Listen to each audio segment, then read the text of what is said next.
ڕۆشتان باش بینەرانی هێژای بەنامەی گەلی ئازاد لە بینای دەستەی بەڕێوەبەری کاروباری جوواکی لە کانتۆنی جەزیرە لەگەڵتانین. لە ماوەی چەند ساڵی ڕابردوودا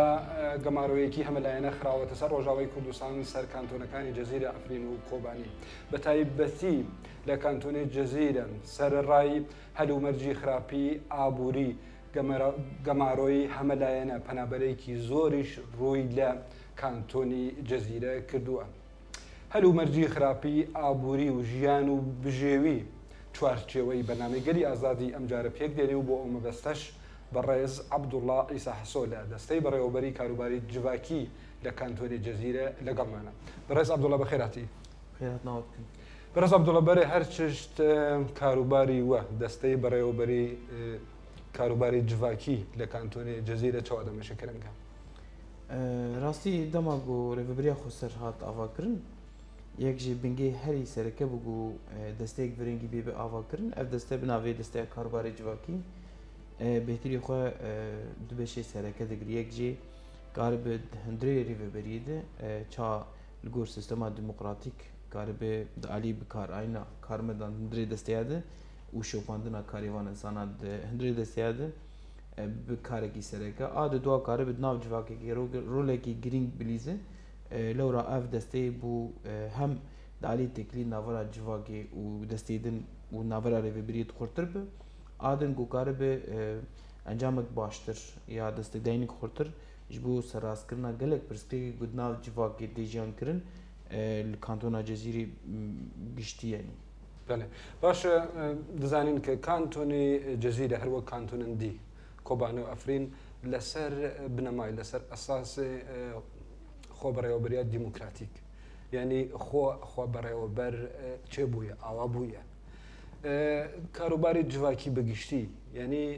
civak dibê xweberêweberêt لەسەر وی ئەساس یعنی کاروباری وە چەوا لەگەل فکر و بیرە سیستما خۆبەرەوەبەری دێتە ئۆرگانیزەکردن. بەرێ ینی دەستپێکست خوازبنێکی ڕەوشە دەستەی شیرۆڤە بکەم بێ چ عالی دەستەی کار بکەم ئادن شێوازی کار دە عالی پێشخستنا civakê ئەم بخۆ دزانن ینی هەگەر سیستەمێک نەی دانیژێ دەستێرە یا کارێ گوبێ شۆپاندن تێدە دەستپێکێ divê dekime bîro vekir di alî bi karayîna insana de goça ew karibin karmenda bicî bikin ev karmend çikû tên ji navê civakê tên hem divê alî de hewildan hatin kirin ku karibin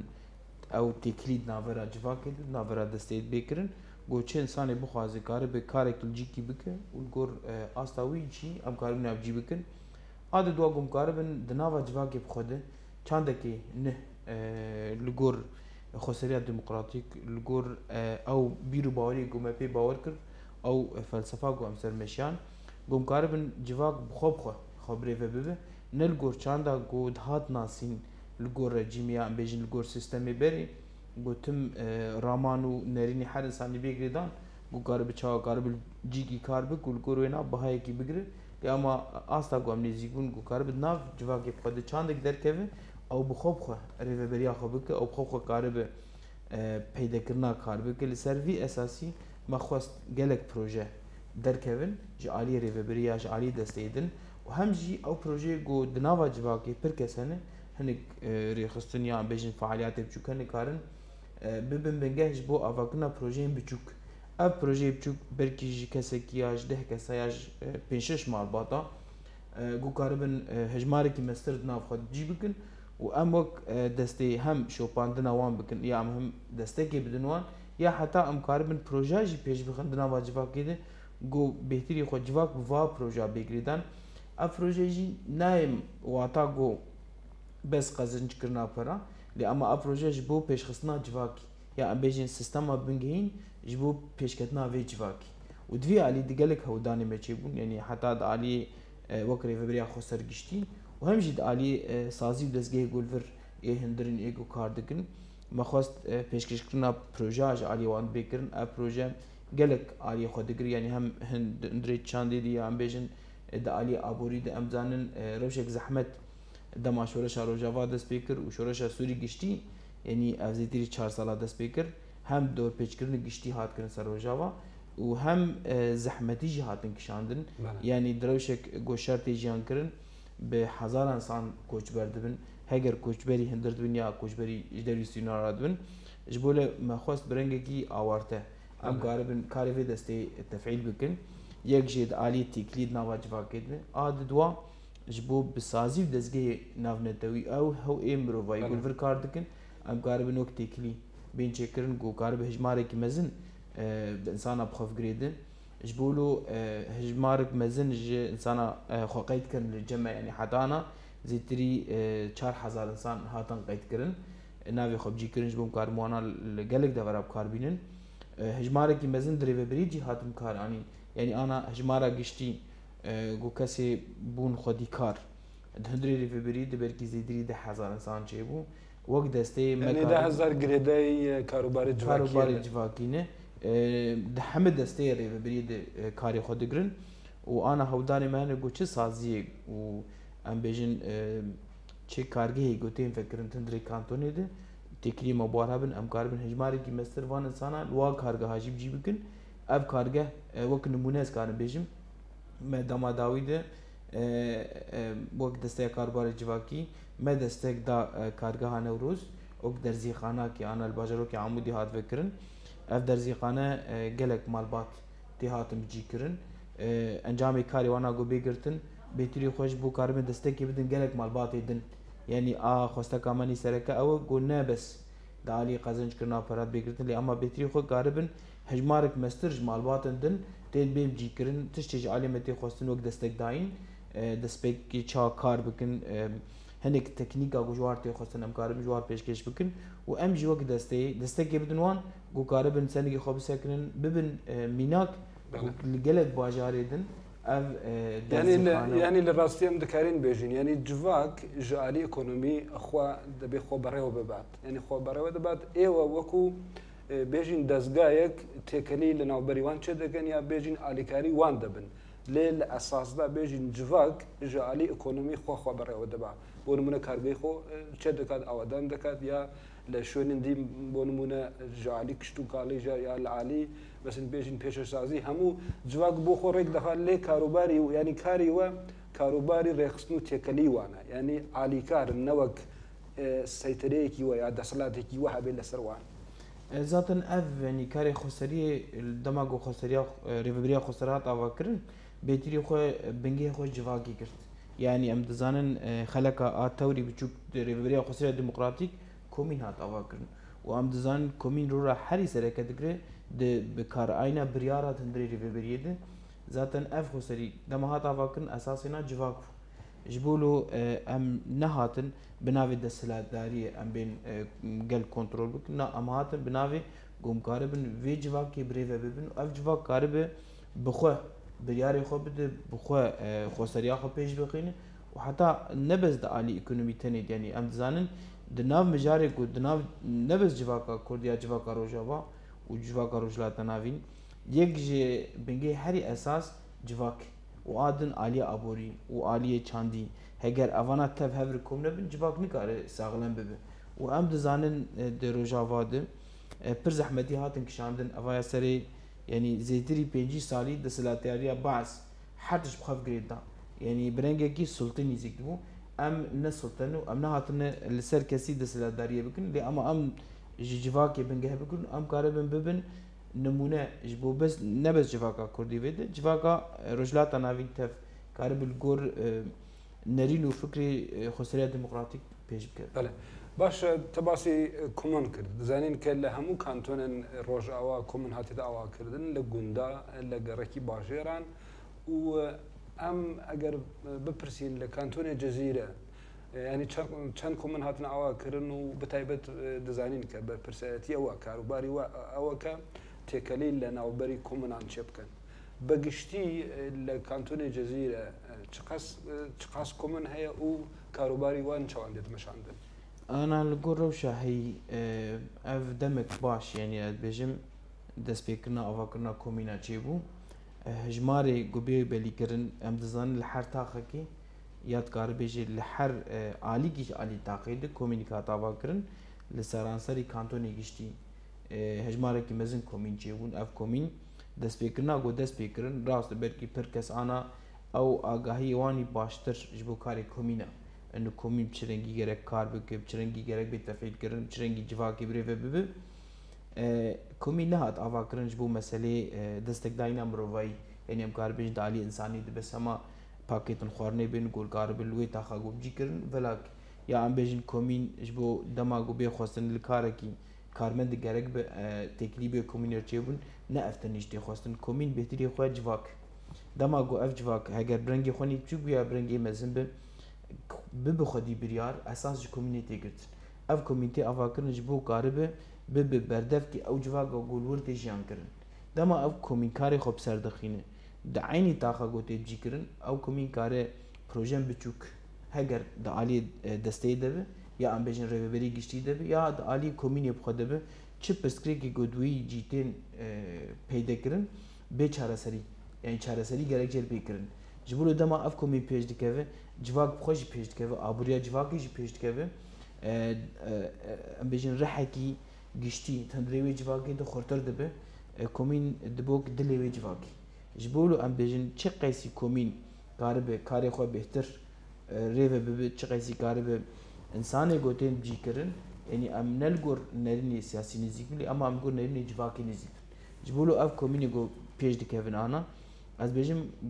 دما پیشده چه بریاره گو بگرتن دالی رو بریا خسرده اساسی کمیونیتی گرتن. جبولو کمین ده هر مفاصله جیانی ده هر خلق جیانی ده ویرولا خبلیز هگر جواکی به وی سرکه به هگر آبوری به سرکه به و حتی هگر سیاسی بیش به سرکه به. بله باشه یعنی بتایبت لسر آوابونا کمون دزانین که کمون لسر بی اساسه که جواک خو برای ببا. يعني لجون بالباجار بالهركو يكبر وأساسي بي أو كده كمان لسربي أساسا ليه هندك جار شاشيك ديت لهندك عليدن بونمونا وك سيستما كا سوسياليستي ديت نشاندان كأو كومنان وساتشي دبنو يعني ايوه كبو خولنا بتايبه تيكليا ناوبري كومنان كاردكن روجانا يعني او برسيفي وتشي بوي ادعاء كان او كومنان بشويه كسوسياليست يعني باش بري يعني كون دين اواكرن انا جدتي نافرا سيستمان وابري جالك تشتن هاتن غورتن يعني جالك ولا طاب نافي ديمقراطيه بانكرن تشيد لما حتى تشا استي او ديمقراطيه كيف خدمه اوي جواكي اواد به غريداي وي جواكي جبولو دما كومين اف سيستما كومينا غودس بيكر هاجر لباريس بيا ام بيجن هاجر سويدا بري بدس بيكر لجالك ولا تجياني ای پیشکتی سیستم کومینا پیشکت لی اما نگیاوی آستا گو مخاطبینا جواب یعنی وقت کومین هات آوا کرن وقت سلطاق دهندری سلطاق وقت دسلاتی یک بچوک دهندری تاخه کده لی اما نرینه مجبو کومین نه افون نرینه ما گو اف کومین به اس مخاطبی جواب به گو جواب بخو کاری به وی کومینا خو پیش بخین اما دستی هگر ام یا وکری و بریا خسر ام مداخله کاری کومینی یا ام بجند آوا کرنا کومینی ده از بجم افد برنگی جرنگی دستلاداری اویال جمعنا قبول کرن جبولو ام بین هم اف کومین برنگی بشوازه گو تیکارانی ام نابجن جودتیاوی نجعلی سوسیالیزم دیا لگور دما گود وک نرین و فکر نزیک بون بلکه دالی تورید هنک معانی نزیک بون دی اما دالی بکارانین علی پراتیکی دی گلک جودتی هبوتی ده تجاری جواک ندهات اساس گرتن اما الفيدا ام جواكي دس بيدكن وجبولو اف كومين هناك جودة ديوانا جواي بله باش هم زين يعني سيستم كومون اگر ولاتي كي وكو سويد لبرچاو بگرين يعني سيستم كومون لور هي كومون بو خود صلاتي كي سر بخو هي لي سر بخو حتى يعني استك نا تام سر بخو وكو بيجين حكومتك لا بر استي بيجين جواكي يا رنگا ابوري ده صلاتي وان هي ده صلاة يعني كومون كل روجاوي كورسان هاتن دعوة كردن لكانتوني وان ده صلاة ديوان شقصة يعني يود كانن ك برياري كيوان حلوشينن يا ده صلاة بس لدستي كومون يعني كومون بوخو برياري خود غري وكزن كاري برياري وان او بكا زان سيجديجي يعني انا كومون اختيغو ام لكويدا كيبن ام لخاكا خودي در كيفن ام لاخا خودي در كيفن لافا خودي در كيفن ابو خد بكومين يعني تشتي قد بأساس بو جواكي او خودی درکتن لی دب کومین جبولو بریارا گو کومین دگره مادم بریارک جواکی و جواکی کی هاتی اویا ریز گرتن جو بریاری تی گرتن لی اما پر بریاری گو بین گرتن جی ام بیجن مانا امو دسته کاروبار جواکی او گریف بریا خسر دموکراتیک ام د هول ددن د علی تکلیا د چ قیسی تکلی خورد بن هل قیسی او کومین بهتر دولمند yani çetişte gobiyar bigirtin gerek niqaş ser bikirin danustandın ser bikirin biryara komini dama goras be emji destekidin ve biryari dama kimasi dü biryari debe em ve biryari serraz dikin emji dibin destek jir yani em ticari biryara komini vala dernaxın و em bixwaji wek destek karbarê civakî em gerekî rêzgirtin ji biryarê war digirin em dibêjin madem ev kartê meşandin ji bo xizmeta vê civakî ام جوک دسته کاروبار دبن اساسک جوی جوکی. بله. باشه دزانین یعنی جادی کی دیگه چند ساله یعنی براستی روزای کردستان بگشتی لجیر گماروی کی یعنی هم لاین الراستی گماروی کی وسا که کاریگری لسر جیانو بجوی گل کریا لهر علی ای ولا کانتونی خو ولا کانتونی جزیره او گماروی آبوری چقدر یعنی کاریگری لسر جواکو گل کریا یعنی روشی جیان بجوی گل چوایا لگور مگوت یعنی دما افشورش دست بکر لسوری گشتی و هم دروجاواده ملت گلک زحمتی کشاندن دالی بوریده و نبس دما شرده دما 5 ساله گو در باسوی یعنی همه ام بیجن چه تشتی گو گریدای وی ولاتی بو دکت خدمتا دسلاداری ده و همه امکانات و طاقات وی ولاتی کتن دستواند جبولو هنه کی دعالی خزانی ده پربون چه بو گله فقیری نامل درکت اوایاجی هشت هجماری کی مزن جوالاتی خو کوجبر و حتی آسته که ایو کسی گوور مانجی پر زحمتی دکشاند جبولو هم دیجن دعالی آبوری ده و هم دعالی اکونومی ده زحمتی پر هاتن کشاندن اوه نتیجه چه بو نتیجه افسالی بو در باس بیب لی اما ام خوازن برسه ویجوی تشتیر بچه شوازی بین گمکاربن اف جواک جنور سرنگی خوب سک آبوریا وی جواک خورتر ببه آبوری نبده سلاداری بگریدان آبوری جناو جواک بخواده دما گو کوپراتیوی بچوک یا ام بیجن اف تعاونیات گودناف گل درکتن گمکاربن او جواک اعتمادی سر خوب بخوب خو ریوه بریا خوب که او اساس دیگتن اکونومیای پیش بکف آبوریا وینا بهتری خوش دست خود دگره جبولو جواکا روجاوا گشتی زحمتی کشاندن دالی آبوریده حتی دما ایرو تکشاندن دی اما او نای واته گملت جولات خو کوچ بر جبر آبوری از کارم نمونه که بجم سر دوی علی دما لویتنام شهر دست بکر دگوتن تم گوتن کوانی بالکی شبو دگو دما ام دجیویان جبو شیوی میوانی ما برچی بوم لی اما دما گو ارتشا ویتنامی هات آواگرن ملت تف دشت و چیا تبلیغ شورشی بود یعنی افتی واتا دما شورش ولاتا کی پیش دکوه گرک هر تشتی مرابط که خدمت آوی شورش راست اکونومی زحمتی تینکشاندن دالی جواکی تینکشاندن دالی سیاسی تینکشاندن دالی چاندی تینکشاندن لی آینه واتی گو امجی دش هر تشتی بردن و بری خوبدن اروپا اویا پر تشتی کی پر زحمت یعنی لی وقت دسته کاروبار جواکی هودانی ما مزن هند وی علی دگو ام کاربن به هم دریا دسته رو هم دریا دسته دنره و هم دریا افسازی و دستگاهی گو هندر دکار دکن و ایر نانتوی گم کاربن او چاندا گو تیناس کرن دنام ملدن گو تم جاوی انسانا لپاکت خوارنه بیا ام بیجن دعالی پارسل نیزیگ ببن اوه چتکی شاش جبولو ام بیجن گرک پروژه پیش بکوین اف پروژه دعالی جواکی دستک دا انجیر بیکرن دعالی آبوری دستک دا انجیر بیکرن گمکاربن آبوریا وی ولاتی لسن گیب سکنی بله ام دزانین که یعنی لنگی کی دنی خبرگوری دموکراتیک لکانتونی و لهم لهر دو کانتون دنیش مسئله اکولوژی یعنی وکو عالیه کی فکر فلسفه و ایوه بوین رینا ليه لا هلو مرجكي وسع يعني بتايبتي لكانتوني و برسا ايكولوجي شو ديت نقاش كدنيا تشقص ايوا غريدراوي بيرسن يعني بوجين جتش دكنو بيرا ايكولوجي شو ايوا دبينن دالي خوزايا گوتي دناسين هم ايكولوجيا في باجاري گشتي يعني او جي مجارك سركي وك دستي اللي اما دستيك دن هي او دفي مجارد بهتر شو باندنا ايكولوجي جير تيكرن و دي كفنا شوبيات شتانجي تيكرن و دالي چون هاتنيش تيكرن اللي اما وك دستي كاربار جواكي ام دزانن اساس جواكا ديمقراطيك جو خدي ل كسايتيا خود دركف خدي الايكولوجيا خود دركف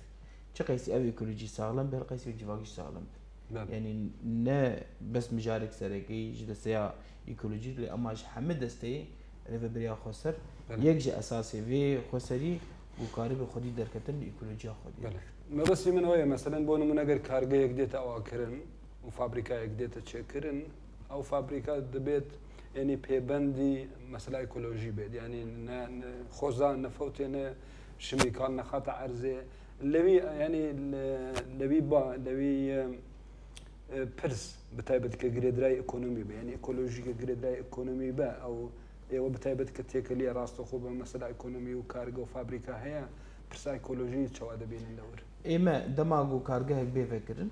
دالي بكارنا كارمنداد دالي بجيكنا فان كارمنداد دالي شوباندن اروشا كارمنداد هندريوي كارغي ام شوبين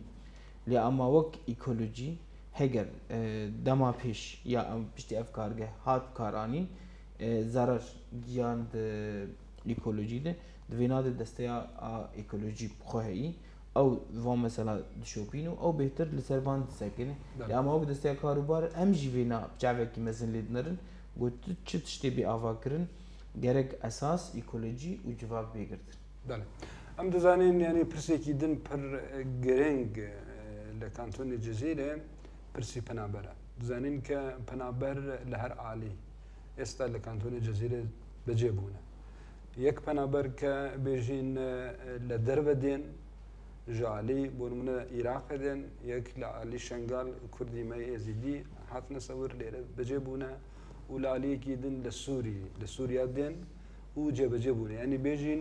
دو كاتيجوريا پنابر هي پنابرن دربه و پنابرن ناوخوك لهندوري سوري یا لهندوري روجاوي كردستان لعلي كيدن هاتنا بتايبت كاروباري وش گريدراي پنابران هي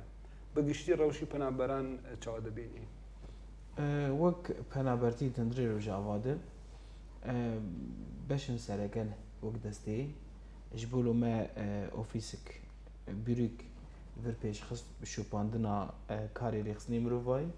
û adin şopandina karûbarê penaberan. Ev kar bi rastî bi rengekî lezgîn hat dest pêkirin dema sala borî 12 maha 50 de bû. Hinek koçberî ji aliyê bajarokê Iraqê de ya em bêjin ji aliyê Derzorê de û gelek cî din koçberiya hindirçî bû. Avaya zêdirî 4 sala koçberî têkirin tindrê Rojava de ev xelkê Gulşamê hatin bicîkirin ya li Helebê ya li Iraqê çi kesê ku cîwarê wan xerab bû berê xwedan Rojava û bêtirî xwe bi taybet kantona Cezîrê de di hinekî de alî ewlekariyê de hinekî de alî însanî de dîtin rehetî tê de lewra ev însanan li vir hatin bicîkirin û bû hejmarekî mezin yani ana li gor texmînê me de zêtirî 500,000 însan ev kesê ku şindir koçberî Rojava bûne lê ama alîkî wê dijî hinek او پنابرê ku ji devrî Sûrî giştî derbasî Rojava bûn piranî xwe kesê Iraqê ne hinek ji wan kesa xelkê Erebê Musulin û aliyê Rebiya Ewanan e û zimar ev ê got derbasî dema ev Daeş derbasî wan bajara bû bi rastî hejmarekî mezin ji gelê Iraqî derbasî wê de kîbû û hinek kesê menî xelkê Şingalî dema koçberiya guhat kirin tindrê Şingalê de û ew komkujiya هفتی دو هات کردن براستی 100,000 انسان در باسی روجاوا بو سروی اساسی مدید به چاو کوچبری و پنابرتی لسر سینورا پر زحمتی هاتن کشاندن جبولو ما خواست محاول دا ام کامپا که فکر ناوی کامپا نوروز اف کامپا نوروز سالابوری دست بیکر بده 1000 انسان لی هاتن بجی کرن مدید به چاو اف پنابر لسر سینوری ولاتا هر تشتیوانتین بنچاف کرن یا بیجن هر تشتیواناتین تنکرن وحتى او كامبي جوهاتن تشيكرن لجلك دفري هاوردور فنابر زحمتي ددكشاند لو راه ما خست كانتونا جزيري دي ام كارم فان انسان حبيز بكن لكي لكي بلا ببن لي اما امانا بجي بكن مال كامبانا روز او بجي كن هجمالك مثلا حتى ايرو بحزار سنتين بجي كرن بشر ما كامبا روش هات أفاكرن أو جي داي خانا سري هجماري كي مزن جي كسي عراقي عربي عراقي تي هاتم جي كرن أنا حاضريت ما هيج بو كامبا مبروكة أو جي داي سري كانية هجماري كي أف كسي جوش برشاري داعش لآلية رقاهات كرن یار علی دور زوری هاتن کردن آوانا گش آن لور تیم جی کردن افکا دمک نزیک گودس به جیپنا براکر اما کانتونا جزیره گشتی براستی ریوبری هول دا گو چی بخواستن علی پنا بردی ده کاربن دستک داینی جوار بکن ام دکن یعنی هم د علی تکلیه منی بوان ری خستنو سازی هندر و ایج دبر آدن د علی دستی ریوبری گو کاربن وان پنا براب جی بکن و همه خدمت وانا پیک بینن براستی پا کارک آواکرنا کامپا کارکی پر مزن و زحمته و مصرفک مزن جیر گرکه لی اما ام خود بینن خودی ویولاتی ام ده چاوه کی مروایی خود نرن لورا گرک ام ده علی مروایی ده بکری انسانا بین سروی اساسی ما افقیس انسان بیسکن دروج آواد باش جالي يعني دزانين كخو بوخو كانتوني جزيرة يعني لز روشة كي پر زحمت دا بتايبتي مثلا قمارو أبوري وبرتشتي دن لي سربهاري ويش يعني بنابريش يعني أو بويا أو كاريجرية كده سرج يعني قال كريا هاتني بنابران أنا زحمتي تنكش عندن يعني أم دزانن دماغو كوچبري درباس ولاتا كي دبي باركي مزن تسروي ولاتي تسروي جفاكي وقت خلقي روجاوا تجاري ناكم يبوري دقو ملت چاوی خوشبر عالی مروایید بگره دما مدید خلک منی شنگالی درباسی روجاوا بون براستی خلکی اودمالی خود حبیس کرن و نب چاوی پنابرتی الوانرین بچاوی ملت خود بچاوی جواری خود الوانرین حتی سروی اساسی پر انسان آن گله گنده و باجرو که هاتن بجی کرن یعنی و حتی افکسی گوش عالی دنجی هاتن دباجار را هاتن بجی کرن یعنی کس لکولانا نما یعنی بیجن کس بخوارن بجیوار نما همج عالی ملت براستی دستگداینی خورد چی بو همج عالی ریوبری دستگداینی خورد چی بو ذاتنی ملت زحمت یا بکشی ام د شورش کی دنه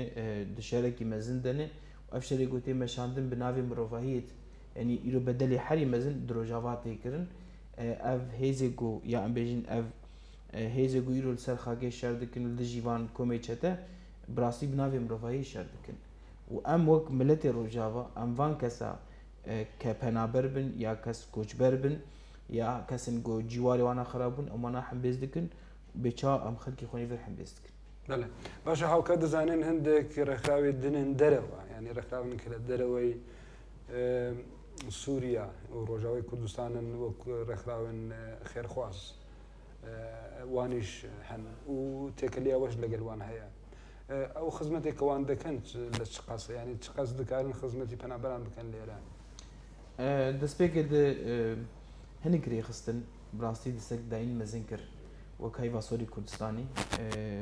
هيفا سوري كردستاني بيتري خل اوروبا كاردك لأما دما شورش روجا دسبيكر براستي دسك داينك مزن هات كرن ولفر هيفا سور هات افا كرن او هيفا سور دفي آلي دي گلك كارا پیش دخينه آلی که دن رخصنا روجاوا هبو او رخصنا روجاواج بو کاری مروایی و کاری که مزنجی دمشان پشتر اف سازی دزگی ناملتوی درباس بون و کم بیجن یو ان درباس بون ناوی دولتی یک بوی یا ام بیجن کاروباری خوارنی گو کارو دستگی بدن تکریم وانا خورتن یعنی اوانا دا آلی کی دستگی دن لی اما هنگ پرسکریک درد کفن ام دزانن سیستما گو اف سازی گو هاتن آوا کرن بناوی سازی دولت نیکوی بهتری خود تکلیان بریجی مارن یعنی بانزی مارن و آویا زحمتیک تکشاندن اما خسریا دموکراتیک ام خنا بینن دسلادار لی اما ام خود بینن بنگه هیوی جواکی لورا گرک اوری خسنین نانتوی برنگه کی عاجل دستکی بدن وی خسریا دستکی بدن اف دحمه مجاری گل ورتين زحمتي تنكشاندن يعني نبست عالي ابوري ده عالي تندرستي ده قال كارك مزنتك خستن دمه كده تختار اي سينور الناس لفر قال كارك مزن مشاندن و عالي تندرستي ده امزانن پرنا خوشي پیش کت لاما اف سازي گاوا گورولا که مزن بليزن از بجم هر تشتي چار سر کرن لاما نلگور روشا گو امتي جيان دكن وي كاريب سر دخينن اللي اما هندك دبن اما دسته کاروبار ام دبین دماغ و قلسبون جالی وان سازیا چه دبه ام رولا خو بهتر دلیزن ام کاربن جواکی بپاریزن یا ام کاربن پیدوی روزانه گل ام پیک بین یعنی بله هاوکات دەزانین کە باکووری کوردستان هەروسە ینی سنوورێکی پردرێژەیە و بەتایبەتی لە ناوبەری قامشل و نووسەی بینیش سنوورێک هەیە لێ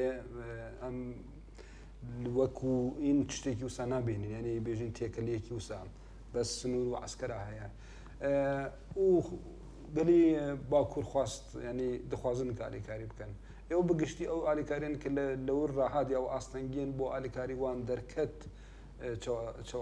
شو بدكي ملت مني براستي ام دویم جارد ام گلکی کیف خوش گو ملت من نبس لباکوری کردستانی گو هم ل باشوری کردستانی جو لگلک دبرا ملت دستگداین خورد داوی شورشی ددمکی د پر د علی دستگداین امروایی د و پیدوین اجواکی گلی منی باکور دستگک مزندان وەک ملت دەستێکدان ڕۆژاوا ئەو دەستێکداینا وانە ڕاستە ئەم بێژن دەولەتا ترک پر ئاستەنگی دەرخستن گو ئەوانە بگن وێدە بێچا دۆر پێچکردنا گول سەر کوبانی هاتکردن چاوە لەسەر ئافرین هاتکردن عینی تش سەر ڕۆژاواژی هاتکردن لێ ئەما ئەڤایاژی نەبوو ئەم بێژن مەسەن گوکاربن هەردوو ملەتا ژەردوو قوت بکن وبزاتن بەری ملەتێک یعنی لێ ئەما دناو چاسینورا جیان دکه دستگداینا مل جهر هات کرن لی اما دی سج ان بیژن چه باکور به چه باشور به چه روجاوا چه روشلات به لوکی دکی بی خواستن وک ملت تف دستگداینا شاف دکن زحمتی تینک شاندن جالی سینوراده لی اما ویدا مگبی از بیژم او سینورجی نما کارن لبر خواستگی وی ملتی بسکن یعنی لوکی دبی خواستن و دستگداین جر بکرن یعنی تباسی باکوور و ینی باشووری کوردستان کرد کە لە وەختی خۆ ئالیکاری کردن هەروسا هەی باسوور دەزانین هەی باسوور لە ئەوروپا هەیە و گەلێک کوردی مەش لە ئەوروپا نیشتەجێ بوونە ینی وەکو هەژمار گەلێکن ینی ئەو ئالیکاری کەوانکردنە ینی لە قەز گۆری وان هەبووە یا ئەو بەگشتی چاوا دەنرخێن ئالیکاریە کە کوردی نیمە لە ئەوروپا بە ڕۆژاواکردن براستی لگور تشتی ام دبینن لگور ویش ورشی نگیا آلیکاری نگیا آستا گوتی خستن یعنی راست برکی وکری خستنا ام بیجن هی واسوری کورسانی گشتی کاری کی مزن دمشینه نبس لأوروپا لحد داری دمشینه و کوی دبی خستن دستک داینه جردک یعنی هچل شنگال بچن لبروجاوا بچل باکور بچل باشور بم دستک داینه جرده کرن لی اما او خلک منی اوروپا یا همه سازی دستگاه گلور کار دکن کارن بهتر دستکی بدن ام بیجن افسازی الویدکی کار دکن یا دستکی بهتر بدن هیوا سوری کردستانی گو کار بهتر خالور تفعیل بکل ور دستک داینه بک یعنی آستا دستک داینه نه آستک مزنه لی اما هر کسی تی خواستن دما گو ام به پروژه کی دست بکن یا ام کمپانی کی دست بکن انه مقاربن یک ورقه ام بهفر كون بكن ام دستكي بدن روجاوا يا ام بيجن كويدكي بخوتن دالي روجاوا ديا باكور يا باشور دبه از بيجن ويغافك باشتر بي اويتن و اوياتي خوستن همه عليا دي چه انساني کو خود بينه دالي مروای دستك داني جيربك از بيجن ويكاركي مزن بيمشاند بله يعني هاوكات ديزاينين ك لقل او قمارين ابوري كلا سر باشوري الا سر ڕۆژاوای کوردستان هەیە لەسەر کانتۆنی جززیرە هەیە بەتایبەت جاعالی بێژین هەم دەولەتا ترک و جاعالی باشووریش لێ هاوکات ئاستەنگیش بۆ ڕێکخراوێن مرۆڤانی دەردەکەوێ ینی لە سنووران ئێوە ئاستەنگێن کە بەتایبەتی بۆ ئالیکاریان کە دێن ور ئێستا بێنج گەمارە ئابووری بێژین لەسەروی ئەساسەکە ئەو بازرگانیە کە نۆرمال دەبێ بمەشە ئەو ئاستەنگی دێت کرن لێ هاوکات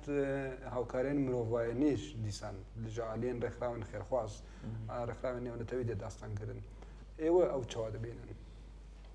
براستی ئەڤی میژارە گرنگ یعنی ئانا gelek rêxistin bi navê mirêxistinê navneteyî îdalî mirovayî de li başûrê Kurdistanê kar dikin û ev rêxistana hinek dema astangî dikişînin يعني فرد ما خواستن هنك پی دی وی درباسی روجاوا بکن هنک آستانگیج عالی هرمی هاتن کرن جواناره نخوازن لگور آستاتی خواستن دستکی بدن برکی نکش بر جوندین سیاسی اتشتی کرن لی اما مجار دما قد بجوا كمروفاي از بجم جرك حرتشت بعالي كيدن يعني مالي مثلا مروفاي شتاقي كشتي جلاي جواكي جرك آستانگی جرني كرن آدن ام دزانن اف دور پیش کرنا گوجو جاوار تی کرن نبس جعالی دولتا ترفي و ام بجن یا جعالی هرمير جار بجار افتشتی کرن اما عالی هندور جي تی کرن يعني ایرو شهر مزن لسرانسری روجاوا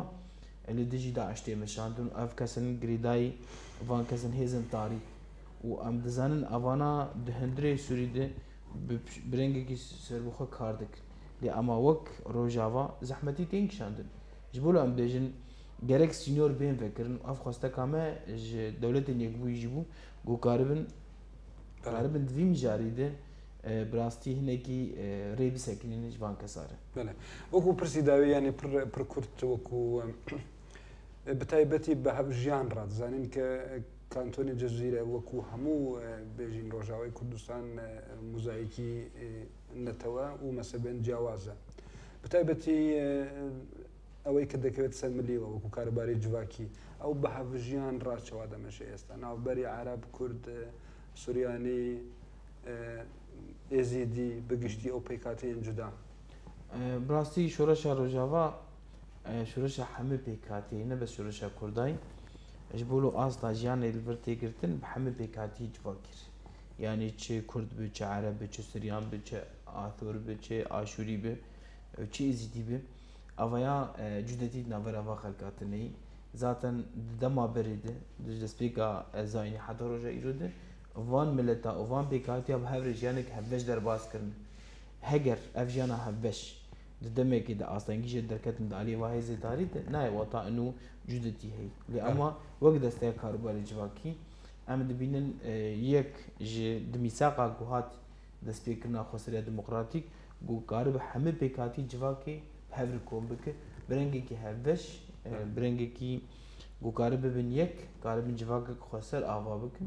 وذاتن افتشت يعني كتصالح خني دواده وهر کس بيك خوش بو گوکاره بجي خود هندري خسريد بگره وخو ببين انسان كي آزاد بفكري خو براماني خو حتى